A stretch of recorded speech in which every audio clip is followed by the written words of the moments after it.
Hello everyone and welcome back. I'm super excited today to be reviewing McFarlane Toys DC Multiverse Batmobile from the Flash film. And to most people, you're going to recognise this as being the 1989 Batmobile. It's so distinctive, it's so awesome, it's iconic is what it is. And it's finally in my hands. This thing has just been flying off the shelves and been very, very difficult to get hold of, but I've been lucky enough to secure one and I can't wait to get stuck in. So let's look at this packaging. This is huge. This is a very long box. As you can see on the packaging here, it says it's 22 inches long, so the box is probably another 8 inches longer than that to accommodate everything. So you're probably looking at about 30 inches all in all here. This is a big, long box and it's pretty impressive. Now, ordinarily, I tend to complain about the design, the aesthetic approach to the DC Multiverse line. It tends to be a lot of big black borders and not an awful lot of colour or images being used. But here, I have to say, I think they've actually found a nice middle ground here because we have this rather wonderful giant image of the Batmobile, which just looks so striking that it makes up for the lack of decoration around it. The top of the packaging is sadly nondescript as usual. It just says Batmobile, which is talk about underselling it. This is very minimalist, and yeah, there's not an awful lot to say, is there? But that's okay because they do make up for it on the reverse side panel. And I have to say, just what a difference a splash of colour can make. And admittedly, these are the Flash's colours, they're not really Batman colours, but hey, it does not matter in this context because this just adds a little bit more vibrancy and it just looks so cool. Again, another fantastic image, this time a photo of the toy itself, and it looks absolutely tremendous. In this very small window on the right hand side, we have an image there of the Batman figure sitting inside the cockpit, for lack of a better term, and it just looks really cool. So this particularly is very, very presentable. This looks really attractive and really fun and colourful. We open up the top fold and we can see there's some cardboard at the top there keeping it in place. We actually can slide out the vehicle, which surprisingly is just kept in a cellophane bag, and there is another bit of cardboard in the centre to keep it in place in the packaging. The vehicle is pretty much in one piece, but the two fins are separate and they have to click into place. I have to admit, this took me a little bit of time to persevere with this to get it to work. I thought they'd just slide in, but they kind of have to snap in. You kind of have to angle it just right. But once they do, it's pretty much seamless. Yes, you can see that line there, but it's almost invisible, and I think they've done a really nice job with this.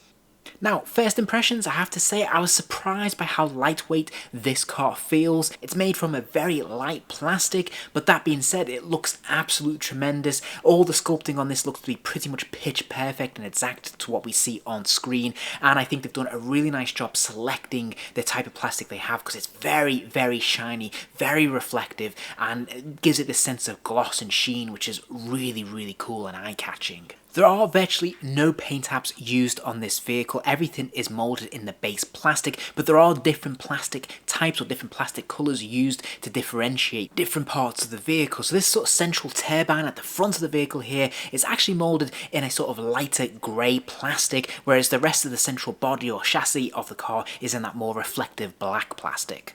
The headlamps are sculpted in a very vibrant yellow. There's no nuance or subtlety here, and sadly there are no electronic parts, so this doesn't light up or anything like that. So it is a little bit on the nose, but I still think it works really well, and that contrast between the black and the yellow is tremendous. If we look at the reverse, the exhaust of the vehicle, we can see this is very nicely sculpted, pretty authentic to what we see on screen in the '89 film, and whilst this car of course is based on the upcoming Flash vehicle, so there may be changes, this looks pretty close to the original release, which is pretty fantastic. At first I was a little bit surprised by how bright those red lights are, and I thought, this feels a little bit toyetic, maybe it's aimed for a slightly younger generation, but to be fair, I then referenced this photo here with Tim Burton from the '89 film, and you can see that those red lights actually are as bright as that. So this is again pretty faithful and organic to this vehicle. So this looks really, really good. I do like the use of the silver paint here as well on some of those pieces. This looks really nice. As you would hope, the tyres are made from a thick rubber as well, and they do move, and we'll look at that a little bit later. So this is nicely done, nicely sculpted. The only issue I take with this is the actual image of the bat symbol. This is in a gold, so it is nice to have that colour sort of offsetting things, but this feels slightly more juvenile. Now, again, this might actually be in the Flash film. It might be an authentic detail, and that remains to be seen. If it is, no problems whatsoever. If not, it seems like an odd choice because this wasn't a detail that was present in the 89 version of the Batmobile, and it feels like a toyetic influence. But it would be very strange for McFarlane Toys to make that decision, so I'm guessing it will be on the tyres in the Flash. And the rest of the vehicle, while it is pretty sleek, still has a lot of detail in it. I particularly like these bits and pieces of the engine piece on the side there. It looks really, really cool. I like that this is a silver paint. Pretty authentic to what we've seen on screen. All the bumps and grooves look to be pretty much spot on, to be honest. In terms of scaling, here it is standing next to the 7-inch McFarlane Toys Batman that accompanies this vehicle. This looks pretty good to my eyes. Now, I don't think the ratio is exactly right, but this is pretty damn close, and I think this looks really, really cool. Having these two things together just looks absolutely awesome. Now, the top of the cockpit does open. There's a button that's quite subtle on the top of the hood there that you press down. It releases the top of the hood, and you can pull that forward, and then you can seat your figure inside. But first, if we look at the detailing on the inside, you'll first notice there is actually that standard trading card that comes with these figures in this line, this time of the Batmobile with some data on the back of it, which is pretty cool, something I've completely forgotten about. But if we look at the dashboard, we can see there's lots of different controls and bits and pieces. Sadly, the steering wheel does not move, it doesn't rotate around. It doesn't need to, but I kind of thought that it would, so that's kind of disappointing. And also, I'm slightly disappointed that despite having all these fantastically sculpted in bits and pieces instruments on the dash, that they're not different colours. This feels a little bit lazy and a bit cheap, which is unfortunate. Likewise, if we look at the control chair itself, again, it's got lots of buttons on the side panels, but it just painted that same basic silver, which is a shame.